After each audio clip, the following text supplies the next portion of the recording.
जिंदाबाद जिंदाबाद। भाई जी आप संघर्ष करो, हम आपके साथ हैं। सर्वजन के सम्मान में, बहन जी मैदान में, सर्वजन के सम्मान में, बहन जी मैदान में, पिछड़ों के सम्मान में, बहन जी मैदान में। बसपा नैलो गठबंधन जिंदाबाद, जिंदाबाद जिंदाबाद, बसपा नैलो गठबंधन जिंदाबाद, जिंदाबाद जिंदाबाद, बहुजन समाज पार्टी जिंदाबाद, जिंदाबाद जिंदाबाद। बाबा साहब अम्बेडकर अमर रहे, अमर रहे अमर रहे, बाबा साहब अम्बेडकर अमर रहे, अमर रहे अमर रहे, मान्यवर साहब कांशी राम जी अमर रहे, अमर रहे अमर रहे, मान्यवर साहब कांशी राम जी अमर रहे, अमर रहे अमर रहे। भाई कुमारी मायावती जी जिंदाबाद, जिंदाबाद जिंदाबाद, चौधरी ओम प्रकाश चौटाला जी जिंदाबाद, जिंदाबाद जिंदाबाद, भाई कुमारी मायावती जी जिंदाबाद, जिंदाबाद जिंदाबाद, चौधरी अभय सिंह चौटाला जी जिंदाबाद, जिंदाबाद जिंदाबाद, भाई कुमारी मायावती जी जिंदाबाद, जिंदाबाद जिंदाबाद, श्री काशरंग जी जिंदाबाद, जिंदाबाद जिंदाबाद, भाई कुमारी मायावती जी जिंदाबाद, जिंदाबाद जिंदाबाद। भाई कुमारी मायावती जी आगे बढ़ो, हम आपके साथ हैं, श्री काशरंग जी आगे बढ़ो, हम आपके साथ हैं, भाई कुमारी मायावती जी आगे बढ़ो, हम आपके साथ हैं। भाई कुमारी मायावती जी जिंदाबाद, जिंदाबाद जिंदाबाद, बाबा साहब डॉक्टर भीमराव अम्बेडकर अमर रहे, अमर रहे अमर रहे, साहब काशी राम जी अमर रहे, अमर रहे अमर रहे।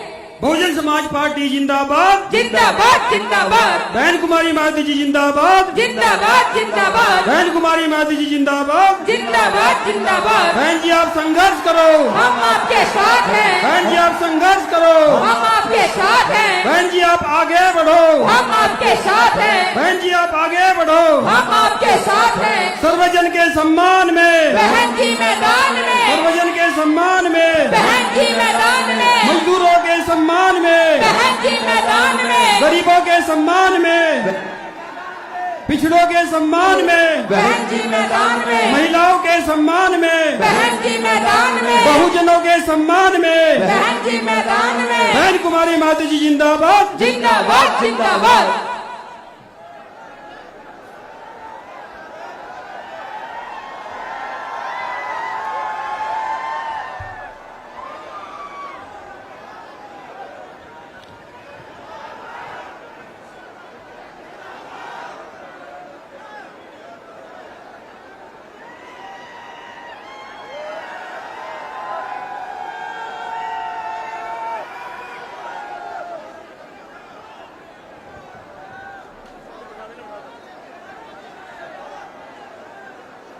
सम्मानित साथियों,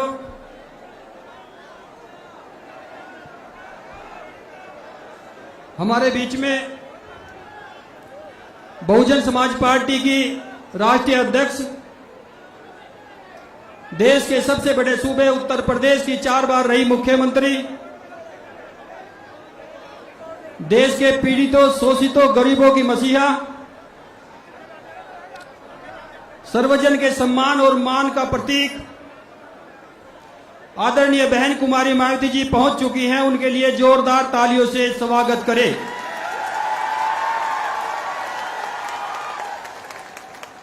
इसी कड़ी में श्री अभय सिंह चौटाला जी हमारे बीच में किसी वजह से नहीं पहुंच पाए। सम्मानित साथियों, उनके हेलीकॉप्टर में कोई खराबी आ गई। सम्मानित साथियों, उन्होंने अपनी तरफ से इनेलो के निष्ठावान और इनेलो में अपना विश्वास प्रकट करने वाले अपनी तरफ से उन्होंने आदरणीय श्री शेर सिंह बड़सामी को भेजा है। उनके लिए भी जोरदार तालियों से मैं गड़गड़ाहट से स्वागत चाहता हूं। सम्मानित साथियों, इसी कड़ी में आदरणीय बहन कुमारी मायावती जी का आशीर्वाद प्राप्त करके बहुजन समाज पार्टी के राष्ट्रीय कोऑर्डिनेटर और बहन जी के आशीर्वाद से बहुजन समाज पार्टी के उत्तराधिकारी आदरणीय आकाश आनंद जी आपके बीच में पहुंच चुके हैं। सम्मानित साथियों, उनके बीच जोरदार तालियों से गड़गड़ाहट से स्वागत चाहता हूं। मैं इसी कड़ी में सम्मानित साथियों इस जिले की 4 विधानसभा, यमुनानगर से दिलबाग सिंह, जगाधरी से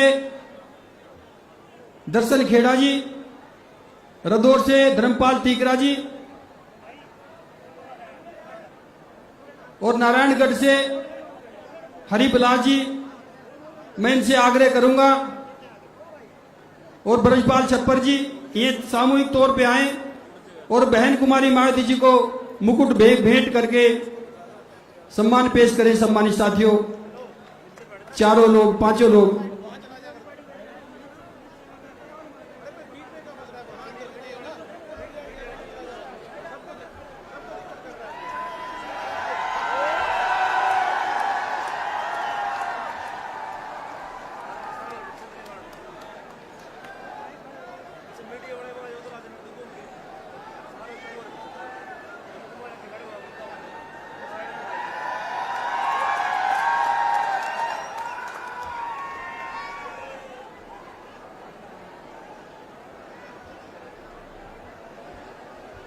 अब मैं सम्मानित साथियों इस जिले के अध्यक्ष राहुल कुमार जी और श्री गुरमुख सिंह जी से अनुरोध करूंगा कि शेर सिंह बड़सामी जी को मुकुट देकर सम्मानित करने का काम करें। राहुल कुमार और श्री गुरमुख सिंह जी शेर सिंह बड़सामी जी को मुकुट देकर सम्मानित करने का काम करें।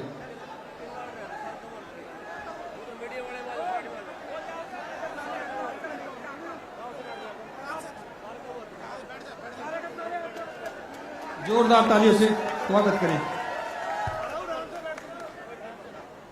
अब मैं इसी कड़ी में सम्मानित साथियों इस जिले में बड़ी जिम्मेदारी से काम संभाल रहे विशाल गुर्जर जी, बहुजन समाज पार्टी के प्रदेश सचिव और प्रताप सिंह से आग्रह करूंगा कि आदरणीय आकाश आनंद जी को मुकुट दे करके सम्मानित करने का काम करें।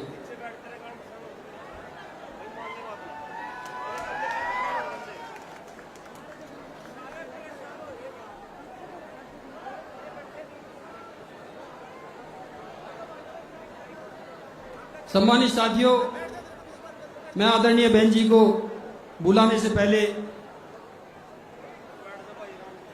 इनेलो पार्टी की तरफ से अभय चौटाला जी की तरफ से भेजे गए शुभचिंतक और उनकी जगह पर सभा को संबोधित करने वाले शेर सिंह बड़सामी जी को आग्रह करूंगा कि वो आए और इस जनसभा को संबोधित करने का काम करें। शेर सिंह बड़सामी जी।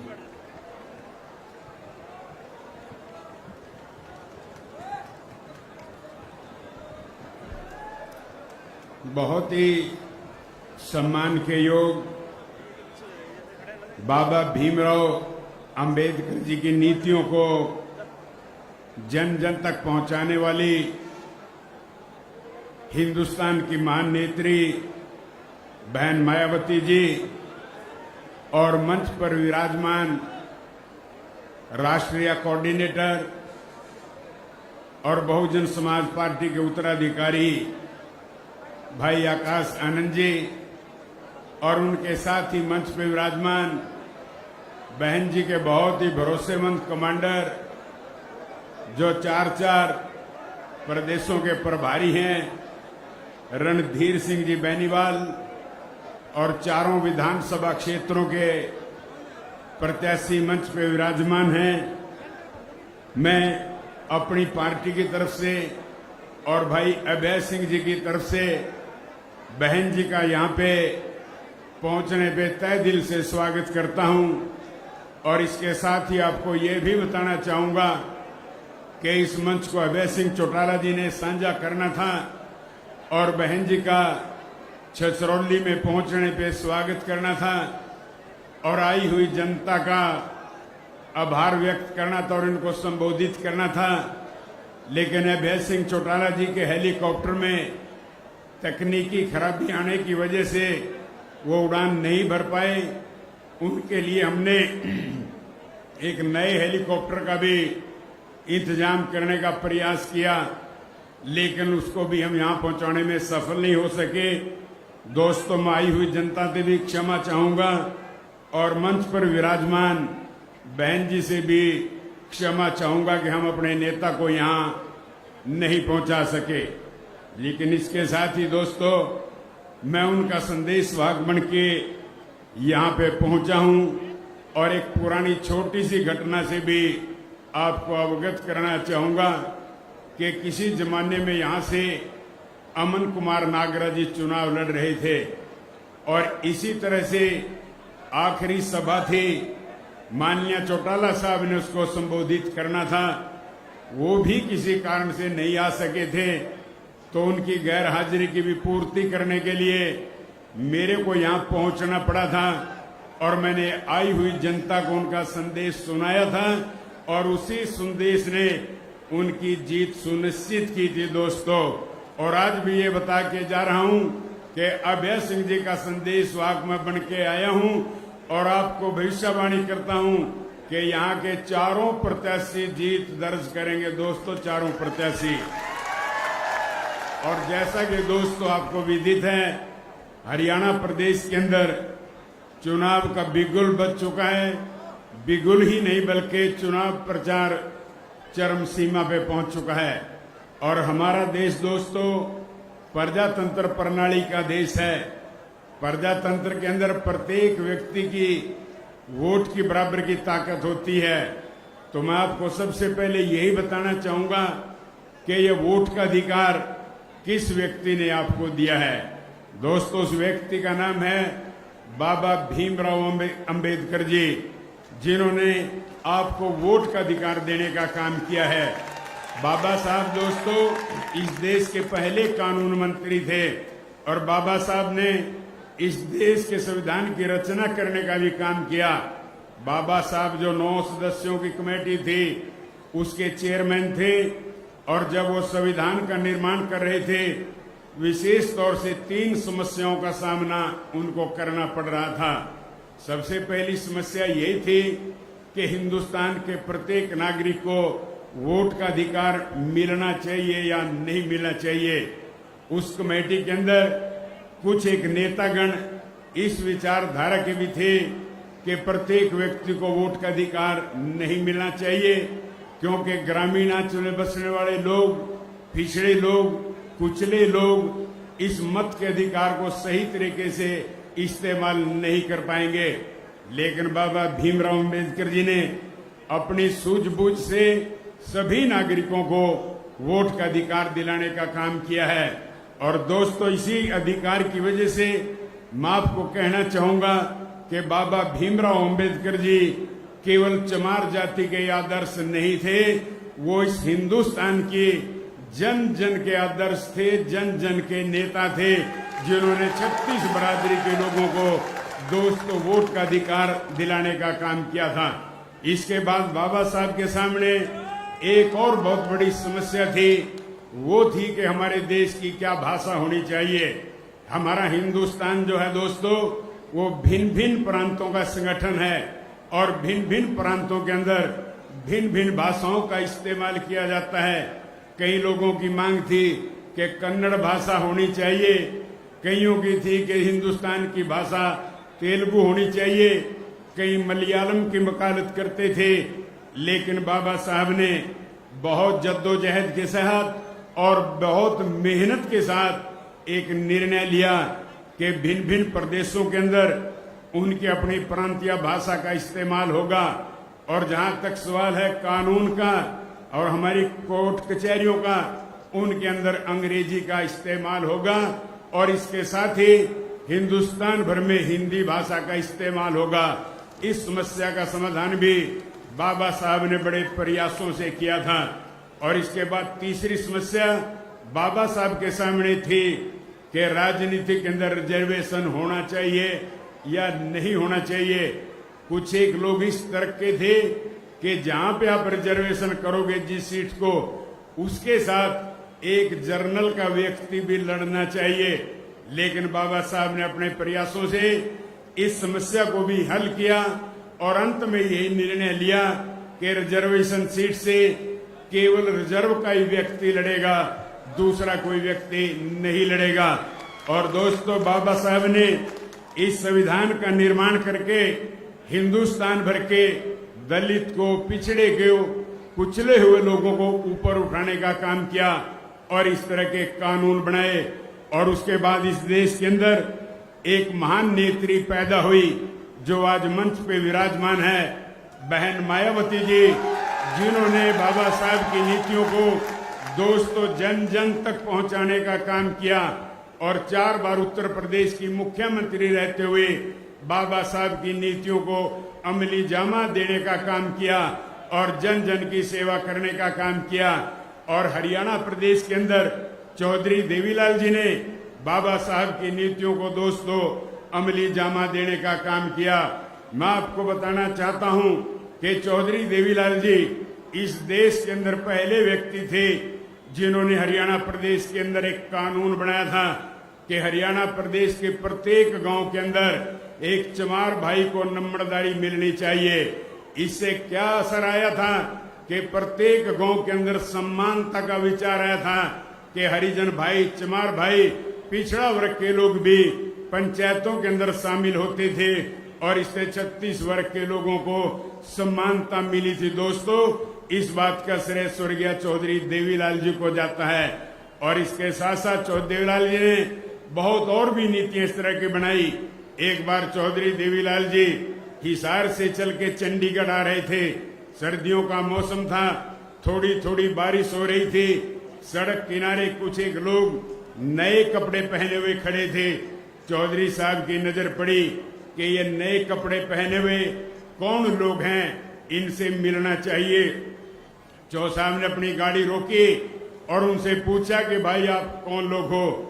उन्होंने जवाब दिया कि हम चमार जाति के लोग हैं, इस गांव के अंदर बराती बन के आए थे। अब बरसात शुरू हो गई, लड़की वाले के पास यहाँ पे बरातियों को ठहराने की जगह नहीं है, इसलिए हम बरसात के अंदर भीग रहे हैं। चौधरी देवीलाल जी ने दोस्तों चंडीगढ़ के अंदर जाते ही कैबिनेट की मीटिंग बुलाई और एक कानून बनाया कि हरियाणा प्रदेश के प्रत्येक गांव के अंदर चमार जाति की चौपालों का निर्माण होना चाहिए।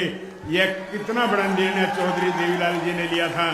एक पिछड़े हुए लोगों को, एक कुचड़े हुए लोगों को कितना बड़ा सम्मान देने का काम किया था। इसी तरह ही एक घटना से आपको और अवगत कराना चाहता हूं। चौधरी देवीलाल जी देहात के अंदर घूम रहे थे, लोगों की सुविधाएं सुन रहे थे। उनकी नजर पड़ी कि सड़क के ऊपर कुछ महिलाएं पत्थर तोड़ रही थी। चौधरी साहब ने देखा कि एक गर्भवती महिला पत्थर तोड़ रही है, उसको बच्चा होने वाला है। चौधरी साहब ने जाकर के पूछा कि बेटा, जब तेरे को बच्चा पैदा होगा तो तेरी खुराक का क्या इंतजाम होगा। वो गरीब महिला कहने लगी कि ताऊ जी, यही 2-3 दिन की दिहाड़ी बचा करके मैं अपने रोटी टूक का इंतजाम कर लूंगी। चौधरी देवीलाल जी के दिमाग में बाबा भीमराव जी द्वारा बनाई गई नीतियां घूमने लगी और चौधरी देवीलाल जी दोस्तों सीधे चंडीगढ़ गए और फिर एक नया कानून बनाने का काम किया कि जब भी किसी हरिजन महिला को, चमार की बेटी को बच्चा पैदा होगा, उसको जापे के अवसर पे 5100 रुपए खुराक के दिए जाएंगे। कितना बड़ा कानून चौ साहब ने बनाया था। आज वो 5100 न रह करके लाखों में दोस्तों पहुंच चुके हैं। तो इस तरह के कई कार्य चौधरी देवीलाल जी ने दोस्तों किए। यहाँ तक की सोच थी चौधरी देवीलाल की कि जब किसी चमार जाति के व्यक्ति की बेटी जवान हो जाती है, वो चिंताग्रस्त हो जाता है, उसको रात को नींद आनी बंद हो जाती है कि इस बेटी की शादी कैसे करेगा। हरियाणा पहला राज्य था दोस्तों जिसमें चौधरी देवीलाल जी ने बाबा भीमराव जी की नीतियों को अमली जामा पहनाने का काम किया और चौधरी देवीलाल जी ने एक कानून बनाया कि प्रत्येक चमार जाति की कन्या की जब शादी होगी उसको 51,000 रुपए कन्यादान की राशि देने का काम करेंगे। यह चमार जाति को, लोगों को उत्थान की तरफ बढ़ाने का काम था, समानता की तरफ बढ़ाने का काम था। और निरंतर चौधरी देवीलाल जी हरियाणा प्रदेश के अंदर इसी तरह से कानून बनाते रहे और पिछड़े कुचले वर्ग के लोगों को ऊपर उठाते गए। और चौधरी देवीलाल जी ने दोस्तों हरियाणा प्रदेश के अंदर पहली बार 36 बरादरी के लोगों को टिकटें देकर के 36 बरादरी के लोगों को बराबर का प्रतिनिधित्व देने का काम किया था। आज चौधरी देवीलाल जी की नीतियों का अनुसरण करते हुए हिंदुस्तान के प्रत्येक प्रांत के अंदर, चाहे वहां किसी भी राजनीतिक दल की सरकारें हैं, सबने 36 बरादरी के लोगों को बराबर का प्रतिनिधित्व दिया हुआ है। दोस्तों, इस सारी बात का श्रेय भी चौधरी देवीलाल जी को जाता है। और आज आपके बीच में बाबा भीमराव जी की नीतियों का और चौधरी देवीलाल जी की नीतियों का गठबंधन वोट मांगने के लिए आया है। दोस्तों, इस गठबंधन को भरपूर समर्थन मिल रहा है और दूसरे दलों के लोग चिंताग्रस्त हो चुके हैं कि यह गठबंधन कितनी तेजी से बढ़ रहा है। और इस सारी बात का श्रेय मंच पे विराजमान बहन जी को जाता है, जिसने इस गठबंधन की नींव रखी और इस गठबंधन को आगे बढ़ाने का काम किया है। और आज भी बहन जी पूरे हरियाणा प्रदेश के अंदर घूम घूम करके जनता को संबोधित कर रही है। और मैं बहन जी को आप लोगों की तरफ से आश्वासन दिलाना चाहता हूं कि आपका बनाया हुआ गठबंधन निश्चित रूप से हरियाणा प्रदेश के अंदर सरकार का गठन करके रहेगा। आपका आशीर्वाद निरंतर यदि बना रहा तो आपके आशीर्वाद से अभय सिंह चौटाला जी हरियाणा प्रदेश के मुख्यमंत्री बनेंगे और एक चमार जाति का व्यक्ति हरियाणा प्रदेश के अंदर उप मुख्यमंत्री का स्थान ग्रहण करेगा। तो दोस्तों, मेरी आप सबसे यही प्रार्थना है कि बहन जी के बनाए इस गठबंधन को तेज गति से चलाने का काम करें। 36 बरादरी के लोग इस गठबंधन के साथ दोस्तों जुड़ते जा रहे हैं। और मैं फिर से बहन जी का यहाँ पहुंचने पे स्वागत करता हूँ, आभार व्यक्त करता हूँ कि आप लोगों ने एक कमेरे वर्ग का और एक कमेरे वर्ग के कमाने वालों का, हरिजन का, कृषि खेती करने वाले का और मेहनत करने वाले लोगों का एक ऐसा गठबंधन बनाया है जो सबके ऊपर भारी पड़ रहा है और वह निश्चित रूप से हरियाणा प्रदेश के अंदर विजय की पताका फहराने का काम करेगा। और मैं भाई आकाश आनंद जी का भी यहाँ पहुंचने पे स्वागत करता हूँ, आभार व्यक्त करता हूँ। इनसे पहले आकाश आनंद जी हमारे लाडवा विधानसभा क्षेत्र के अंदर भी समय दे चुके हैं। इनके वहां पहुंचने का भी हमें बहुत लाभ मिला है। मैं इनका भी आभार व्यक्त करता हूं और सबसे ज्यादा आभार व्यक्त करता हूं बहन जी के कमांडर रणधीर सिंह बेनीवाल जी का, जो दिन रात जुटे हुए हैं। उन्हें किसी सवारी की जरूरत नहीं है, पैदल भी चलते रहते हैं, मोटरसाइकिल पे भी चलते रहते हैं। और मैं ये भी बहन जी को बताना चाहूंगा कि इस गठबंधन से हमें बहुत कुछ सीखने को मिला है। आपके जो कार्यकर्ता हैं उनको ना रोटी की जरूरत है, ना चाय की जरूरत है, ना विश्राम की जरूरत है, वो दिन रात लगे रहते हैं। उनसे हमारे कार्यकर्ताओं को भी दोस्तों बहुत कुछ सीखने को मिला है। जो हमारे जिला का प्रधान है वो रादौर से चुनाव लड़ रहा है और भारी बहुमत से जीतने वाला है। मैं बहन जी को पहले इस बारे में सूचना देना चाह रहा हूं। उनके साथ ही यमुनानगर क्षेत्र से भाई दिलबाग सिंह जी भी बहन जी के आशीर्वाद से निश्चित रूप से जीत दर्ज करने का काम करेंगे। तो यही दो बात कहने के लिए मैं मंच पे खड़ा हुआ था। आप लोगों ने मेरी बात को बड़े ध्यान से सुना और मैं बहन जी का आभार व्यक्त करता हूं, धन्यवाद करता हूं। जय हिंद साथियों। जिनका आपको इंतजार था सम्मानित साथियों, बहुजन समाज पार्टी की राष्ट्रीय अध्यक्ष, उत्तर प्रदेश की 4 बार रही मुख्यमंत्री, इस देश के पीड़ितों शोषितों गरीबों की मसीहा, मैं आदरणीय बहन कुमारी मायावती जी को निवेदन पूर्वक आग्रह करता हूं कि आए और जनसभा को संबोधित करने का काम करें। आदरणीय बहन।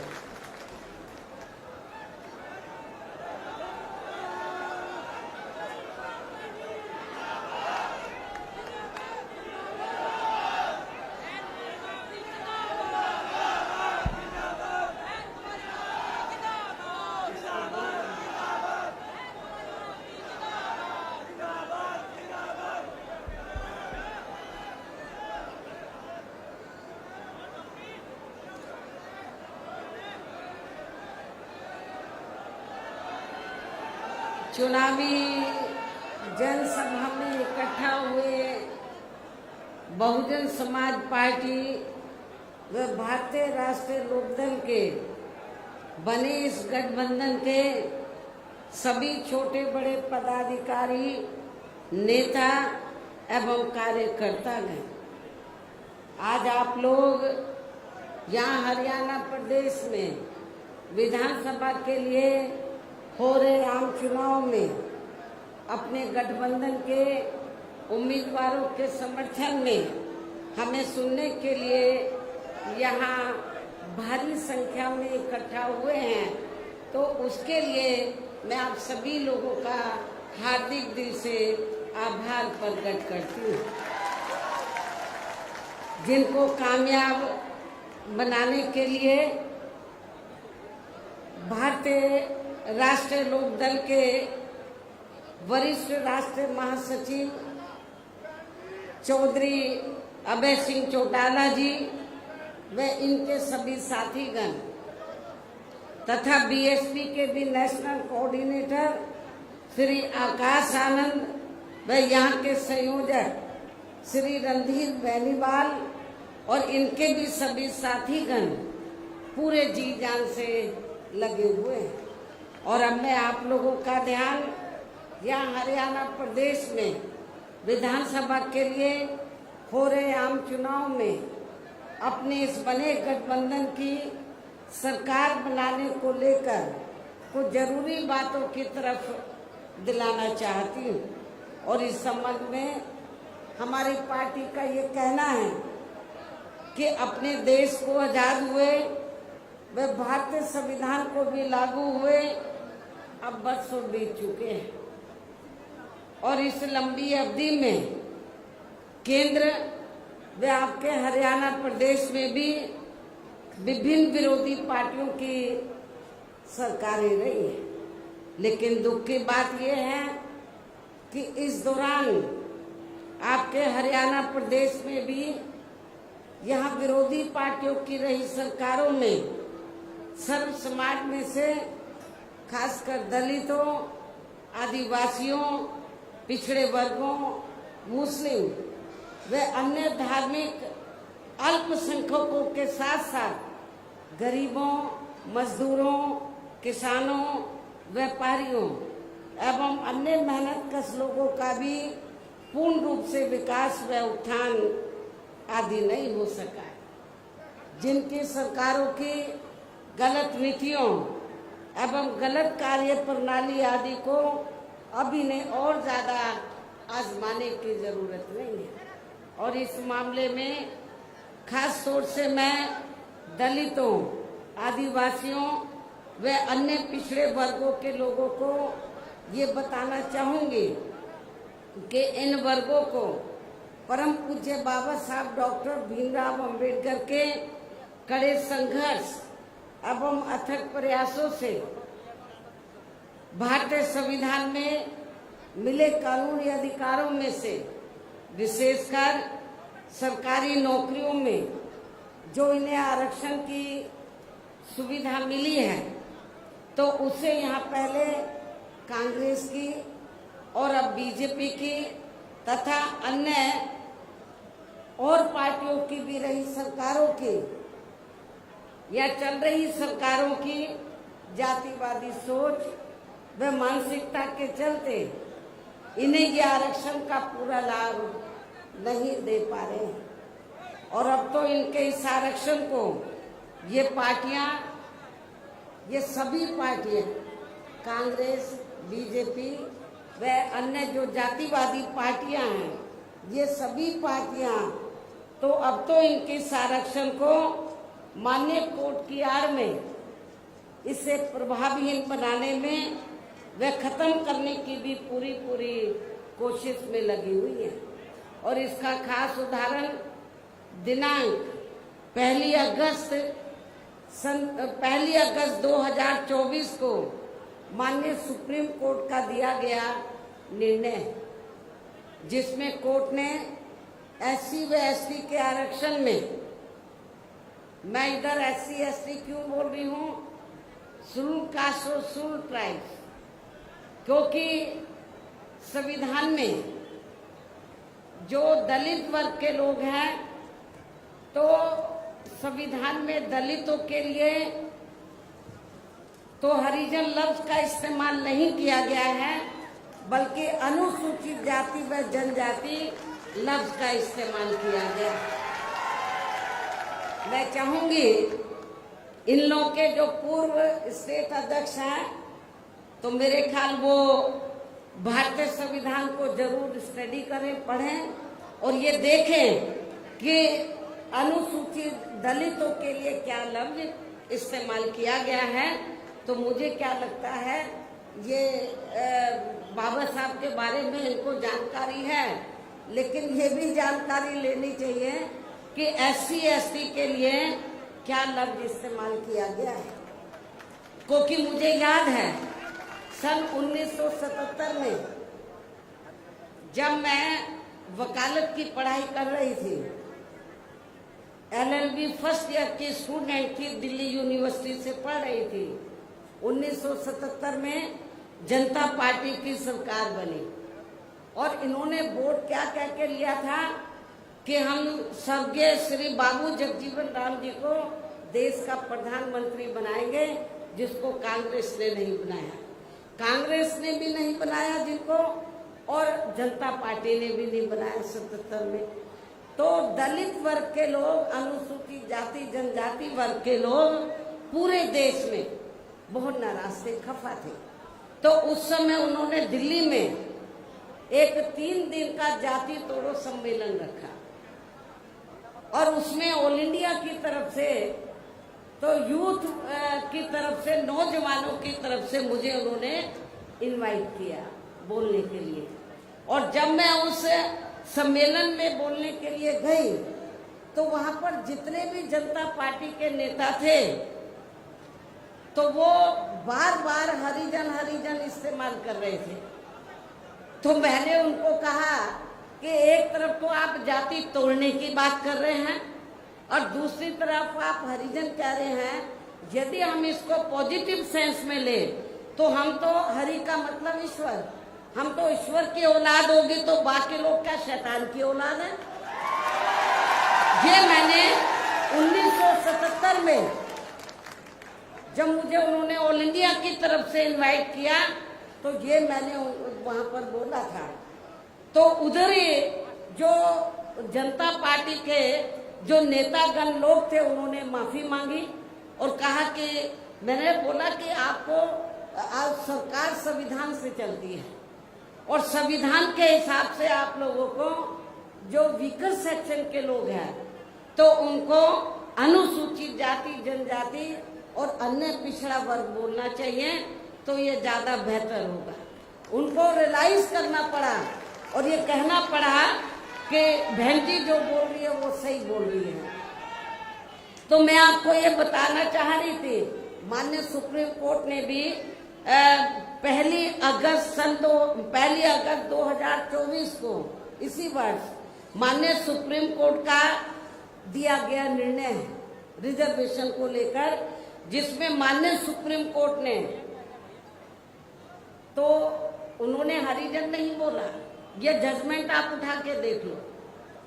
तो उन्होंने SC व ST के आरक्षण में वर्गीकरण व क्रीमी लेयर आदि को लागू करने की बात कही, जो नहीं होना चाहिए था। SC ST को जो रिजर्वेशन मिला है, परम पूज्य बाबा साहब डॉक्टर अंबेडकर के अथक प्रयासों से, उस रिजर्वेशन में अभी तक उसमें कोई अलग से रिजर्वेशन नहीं था जो बाबा साहब ने व्यवस्था की थी। SC ST के लिए रिजर्वेशन है, तो SC ST के लोगों को रिजर्वेशन मिलेगा, लेकिन रिजर्वेशन में से रिजर्वेशन की व्यवस्था बाबा साहब ने नहीं की थी। और रिजर्वेशन में से रिजर्वेशन का मतलब है शेड्यूल कास्ट को आपस में लड़ाना, SC ST को ये लड़ते रहे कि इसको कम मिला, इसको ज्यादा मिला है, जो ये नहीं होना चाहिए था, जो ये नहीं होना चाहिए था। लेकिन दुख की बात है कि सेंटर की ओर से, बीजेपी की सरकार है सेंटर के में, उनकी ओर से सरकारी वकील खड़े हुए, कांग्रेस के भी वकील खड़े हुए और भी वकील खड़े हुए। उन्होंने माननीय सुप्रीम कोर्ट की हाँ में हाँ मिलाई तो जिसकी वजह से तो जो देश में SC/ST वर्ग के लोग हैं तो उनको आरक्षण में उनके आरक्षण में वर्गीकरण व क्रीमी लेयर आदि को लागू करने की बात उन्होंने कही, जो ठीक नहीं था। इस निर्णय से हमारी पार्टी बिल्कुल भी सहमत नहीं है। और यदि इन वर्गों के आरक्षण के मामले में केंद्र की वर्तमान भाजपा सरकार, जो बीजेपी भी कहती है कि हम आरक्षण के पक्षधर हैं, तो यदि इन वर्गों के आरक्षण के मामले में केंद्र की वर्तमान भाजपा सरकार की भी नीति व नीयत साफ होती तो फिर ये सरकार माननीय सुप्रीम कोर्ट के आरक्षण को लेकर आए इस निर्णय को बिना कोई देरी किए हुए उसे निष्प्रभावी बनाने व पूर्व की स्थिति में लाने के लिए संसद का विशेष सत्र बुलाकर फिर संवैधानिक संशोधन विधेयक जरूर लाती और उसे विपक्ष को साथ में लेकर पास भी जरूर कराती। और इतना ही नहीं बल्कि इसके लिए कांग्रेस व इनके इंडिया गठबंधन ने अभी तक भी केंद्र सरकार पर कोई दबाव नहीं बनाया। ना तो केंद्र में बीजेपी की सरकार संवैधानिक संशोधन विधेयक लाई इस जजमेंट के खिलाफ, और ना ही इंडिया गठबंधन ने, बाहर तो वो दबी जबान में कहते हैं हम आरक्षण के पक्ष में हैं, लेकिन पार्लियामेंट के अंदर उन्होंने इसके लिए कोई आवाज नहीं उठाई। और ऐसा करना तो बहुत दूर की बात रही, बल्कि इन्होंने माननीय सुप्रीम कोर्ट के इस आए निर्णय पर अभी तक कुछ भी खुलकर नहीं बोला है। और इस मामले में केंद्र की भाजपा सरकार व अधिकांश सभी विरोधी पार्टियां अभी तक भी चुप्पी साधे हुए हैं। यहाँ मैं ये भी बता देना चाहती हूँ कि माननीय कोर्ट ने SC/ST आरक्षण में वर्गीकरण करने व क्रीमी लेयर आदि को भी लागू करने का ये कार्य अब पहले संसद के पास था, राष्ट्रपति के पास था, लेकिन अब ये कार्य भी इन्होंने राज्य सरकारों के ऊपर छोड़ दिया है। हर स्टेट में राज्य सरकारों के ऊपर छोड़ दिया है, जो वो अपने हिसाब से इसका पूरा राजनीतिक फायदा भी उठाएंगे। उनके ऊपर है किसको कितना आरक्षण देना है, SC/ST में से किसको कम देना, किसको ज्यादा देना, किसको नहीं देना है। पहले संसद और पार्लियामेंट के पास ये पहले संसद और प्रेसिडेंट के पास पावर थी, लेकिन इस जजमेंट में माननीय सुप्रीम कोर्ट ने ये पावर भी राज्य सरकारों को दे दी, जो अब अपने हिसाब से इसका पूरा राजनीतिक फायदा भी उठाएंगे। साथ ही इसकी आड़ में इन वर्गों को बांटकर इन्हें आपस में भी खूब लड़ाएंगे। अर्थात अब ये पार्टियां फूट डालो व राज करो की नीति का भरपूर फायदा उठाएंगे, जबकि संविधान के मुताबिक कि जाति को SC व ST की सूची में शामिल करना है या नहीं करना है, तो इसका ये अधिकार अभी तक केवल संसद व माननीय राष्ट्रपति जी को ही दिया हुआ था, जिसे 1 अगस्त 2024 को माननीय सुप्रीम कोर्ट के आए निर्णय के जरिए इसे अब वापस लेकर सीधे ही राज्य सरकारों को दे दिया है, जिससे अब इन वर्गों के साथ काफी नाइंसाफी होगी। अर्थात इनका भी आरक्षण ना के बराबर ही रह जाएगा। दलितों का, SC/ST का, अनुसूचित जाति व जनजाति का अब ये आरक्षण ना के बराबर ही रह जाएगा। और अब तो कांग्रेस के राहुल गांधी ने भी, कांग्रेस के श्री राहुल गांधी ने भी विदेश में जाकर इनके सभी आरक्षण को आगे वक्त आने पर खत्म करने का भी ऐलान कर दिया है। इससे साफ जाहिर है कि आपका आरक्षण बहुत खतरे में है।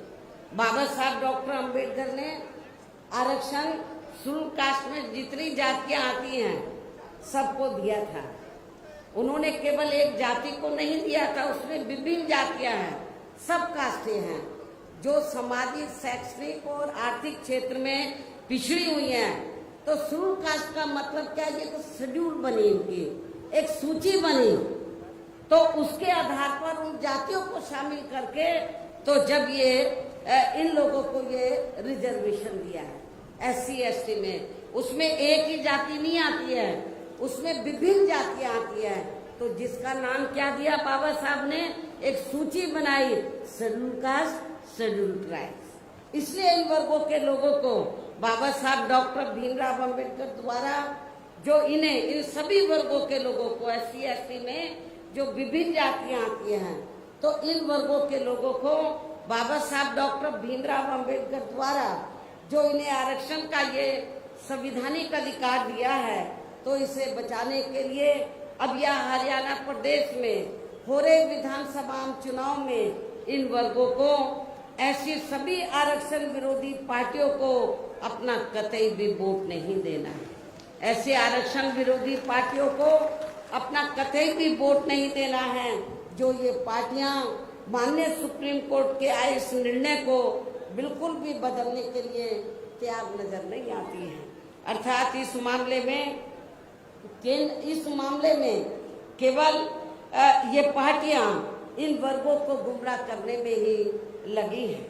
ऐसी स्थिति में अब इन वर्गों को यहाँ विधानसभा के हो रहे आम चुनाव में अपने बने इस गठबंधन की ही सरकार बनाकर इसे लागू होने से तब तक लटकाकर व रोक कर रखना है जब तक केंद्र व विपक्ष द्वारा इस निर्णय को संवैधानिक संशोधन के जरिए खत्म करके इसे पुरानी स्थिति में बहाल नहीं कर दिया जाता है। इसलिए ऐसी स्थिति में अब आप लोगों को एक तरफा अपना वोट केवल BSP व इन्हें लोग के बने अपने इस गठबंधन को ही देना है, ताकि सत्ता में आकर यहाँ के स्टेट में माननीय सुप्रीम कोर्ट के आए इस निर्णय पर कुछ हद तक अंकुश लगाया जा सके। इतना ही नहीं बल्कि केंद्र व राज्यों में कांग्रेस, BJP व अन्य जातिवादी पार्टियों की रही सरकारों ने इनका आरक्षण का कोटा अभी तक भी पूरा नहीं भरा है, जिसे फिर अंत में किसी न किसी रूप में सामान्य वर्गों को ही दे दिया जाता है। पदोन्नति में आरक्षण को तो इन्होंने माननीय कोर्ट की आड़ में काफी हद तक खत्म ही कर दिया है। इसके साथ ही केंद्र व राज्यों की भी सरकारों द्वारा इन वर्गों के लोगों को प्राइवेट सेक्टर में आरक्षण दिए जाने की व्यवस्था किए बिना ही इनके ज्यादातर सरकारी कार्य अब यहाँ प्राइवेट सेक्टर के जरिए ही देश के अधिकांश बड़े बड़े पूंजीपतियों व धन्ना सेठों को ही दिए जा रहे हैं, जिसके कारण आपके यहाँ हरियाणा प्रदेश से पूरे देश में अब इन वर्गों के लोगों को आरक्षण का बहुत कम ही लाभ मिल पा रहा है। और इससे अब पूरे देश में दलितों व आदिवासियों के साथ साथ अन्य पिछड़े वर्गों का भी काफी ज्यादा नुकसान हो रहा है। आपके हरियाणा प्रदेश में SC ST की तरह जो OBC वर्ग के लोग हैं, अन्य पिछड़े वर्ग के लोग हैं, इनकी भी काफी तादाद है। जबकि अन्य पिछड़े वर्गों के लोगों को ये भी मालूम होना चाहिए कि इन्हें मंडल कमीशन की रिपोर्ट के तहत आरक्षण की ये सुविधा केंद्र में कांग्रेस पार्टी की रही सरकार में, बल्कि BSP के केंद्र की सरकार में नहीं, बल्कि BSP के कड़े संघर्ष एवं अथक प्रयासों से केंद्र में रही श्री BP सिंह की सरकार में ही मिली है, जिसका भी अब यहाँ जातिवादी विरोधी पार्टियों की चल रही सरकारें इन्हें पूरा लाभ नहीं दे पा रही हैं। इसके साथ ही श्री BP सिंह की सरकार में ही इन वर्गों के मसीहा परम पूज्य बाबा साहब डॉक्टर भीमराव अंबेडकर को भी यहाँ भारत रत्न की उपाधि से सम्मानित किया गया था, जिसके लिए वो हर प्रकार से पात्र भी थे। जबकि इन्हें ये सम्मान उनके जीते जी परम पूज्य बाबा साहब डॉक्टर भीमराव अंबेडकर के जीते जी केंद्र में रही कांग्रेस पार्टी की सरकार में बहुत पहले मिल जाना चाहिए था, लेकिन कांग्रेस पार्टी की सरकार ने इनके देहांत के बाद भी इन्हें काफी समय तक ये सम्मान नहीं दिया।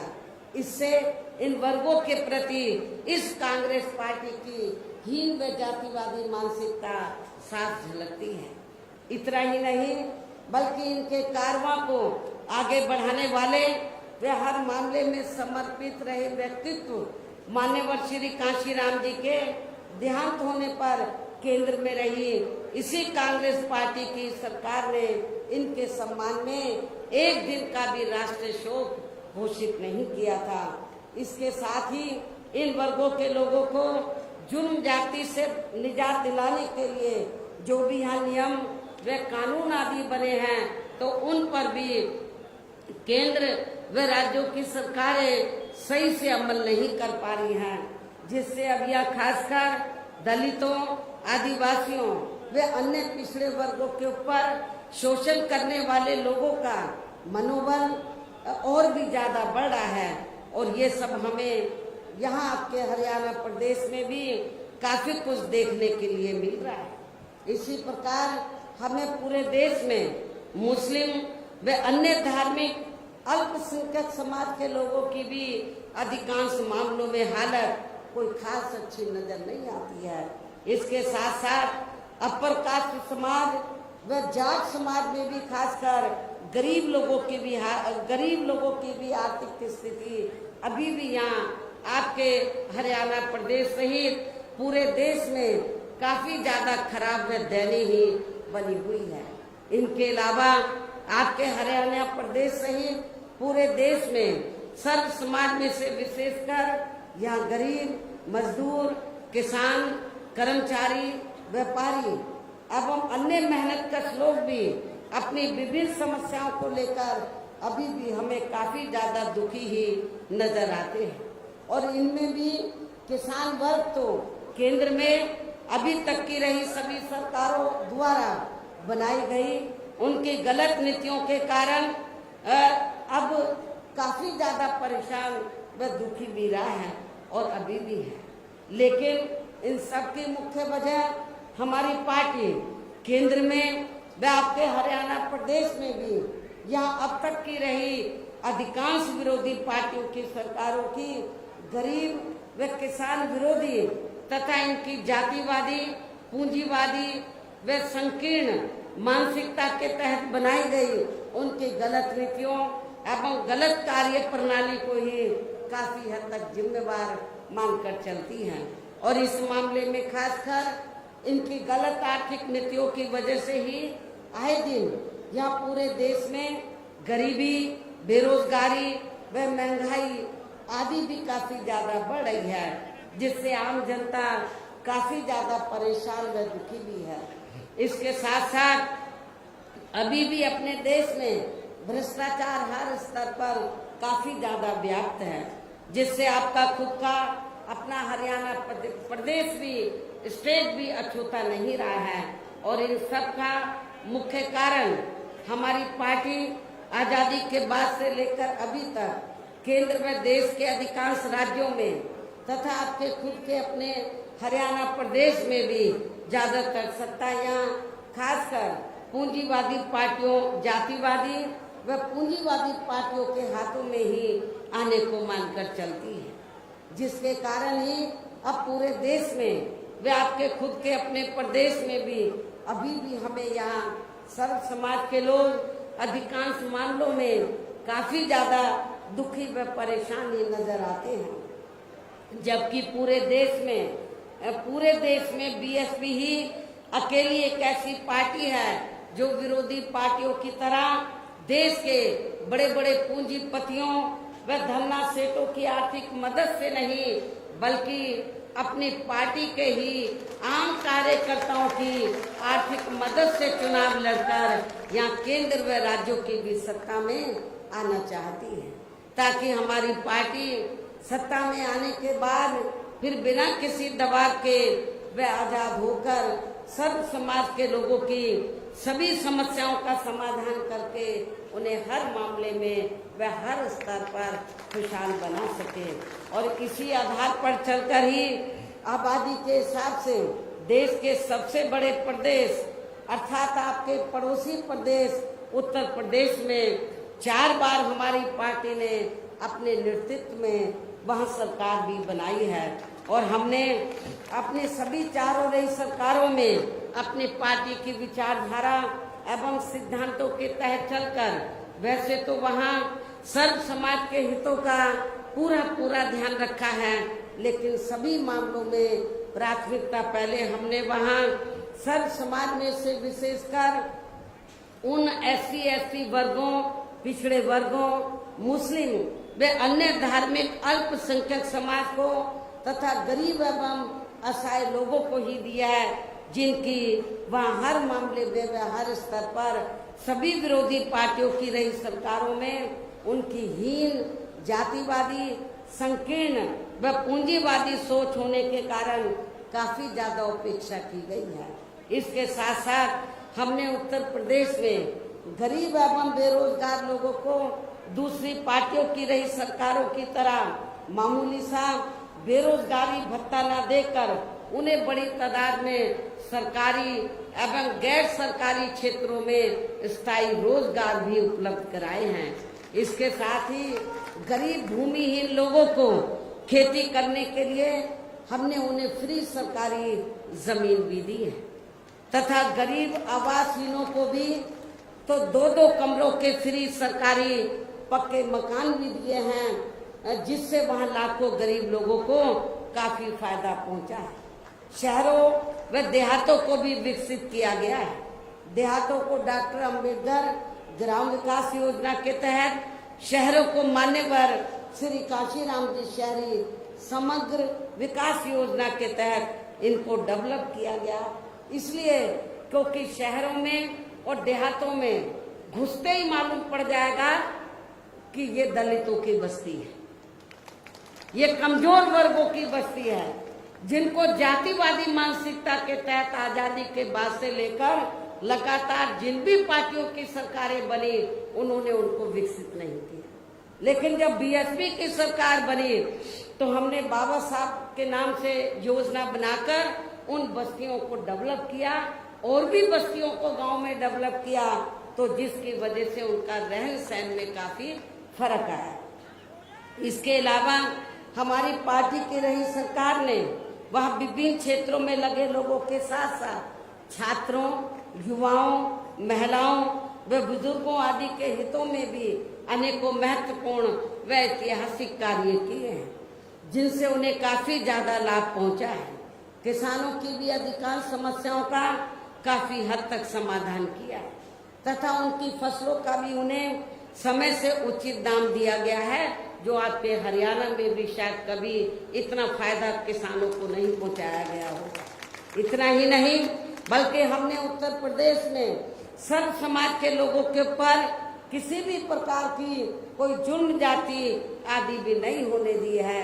इसके साथ ही हमारी पार्टी की रही सरकार ने अपने देश में दलित एवं अन्य पिछड़े वर्गों में समय समय पर जन्मे यहाँ महान संतों, गुरुओं व महापुरुषों में भी खासकर महात्मा ज्योतिराव फूले, छत्रपति शाहू जी महाराज, श्री नारायणा गुरु, बाबा साहब डॉक्टर भीमराव अंबेडकर एवं मान्यवर श्री काशीराम जी आदि को भी विभिन्न रूपों में पहली बार वह पूरा आदर सम्मान दिया है, जिन्हें विरोधी पार्टियों के लोग अभी तक भी आसानी से पचा नहीं पा रहे हैं।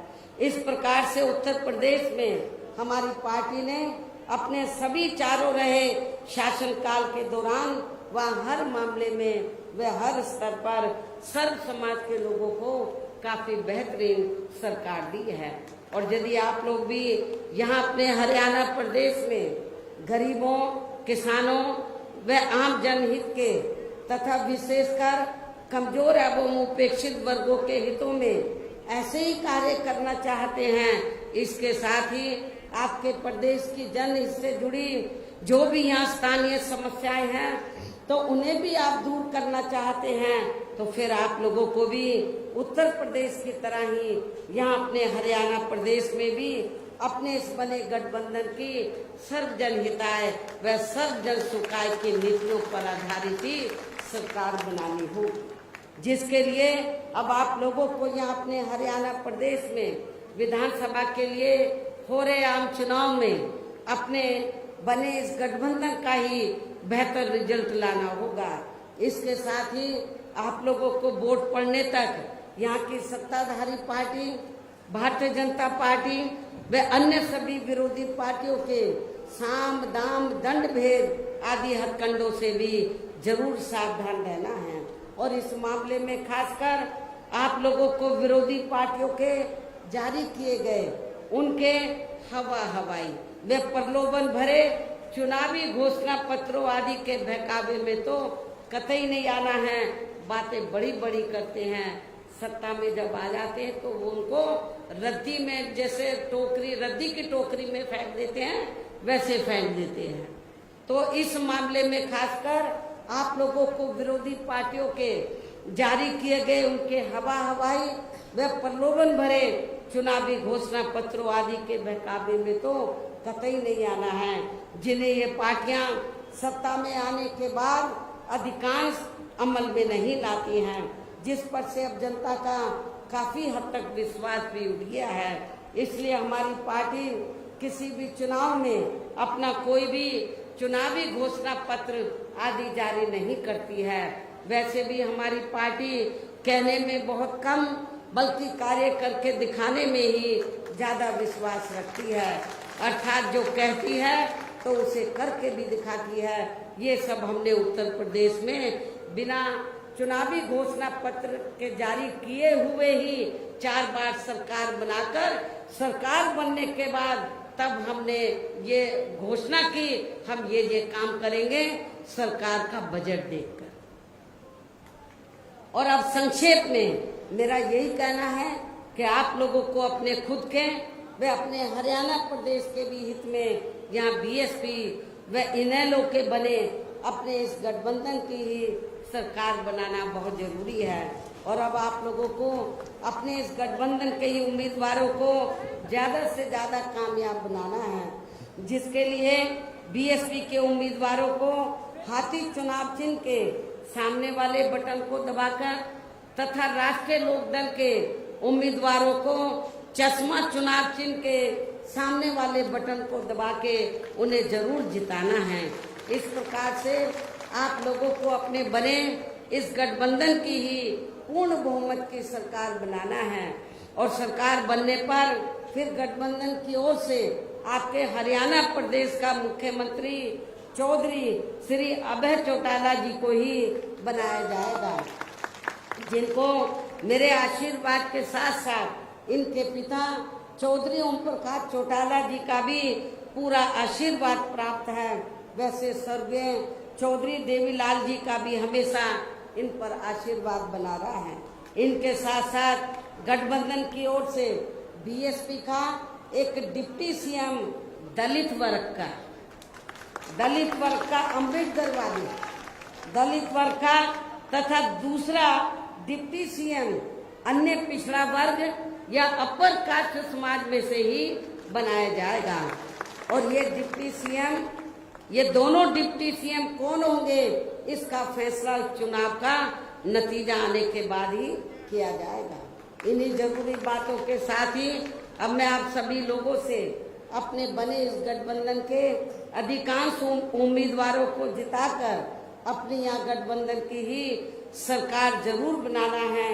इस उम्मीद के साथ ही अब मैं केंद्र सरकार से देश में जातीय जनगणना कराने के लिए भी विशेष अनुरोध करती हूँ, जिसको पहले केंद्र में रही कांग्रेसी सरकार ने और अब वर्तमान में चल रही बीजेपी की सरकार ने भी इसे अभी तक भी लटका के रखा हुआ है, जो उचित नहीं है। इसके लिए भी इनसे विशेष आग्रह के साथ ही और अपने गठबंधन के उम्मीदवारों को ज्यादा से ज्यादा जिताने की पुरजोर अपील करते हुए अब मैं अपनी बात यहीं समाप्त करती हूँ। धन्यवाद। जय भीम व जय भारत।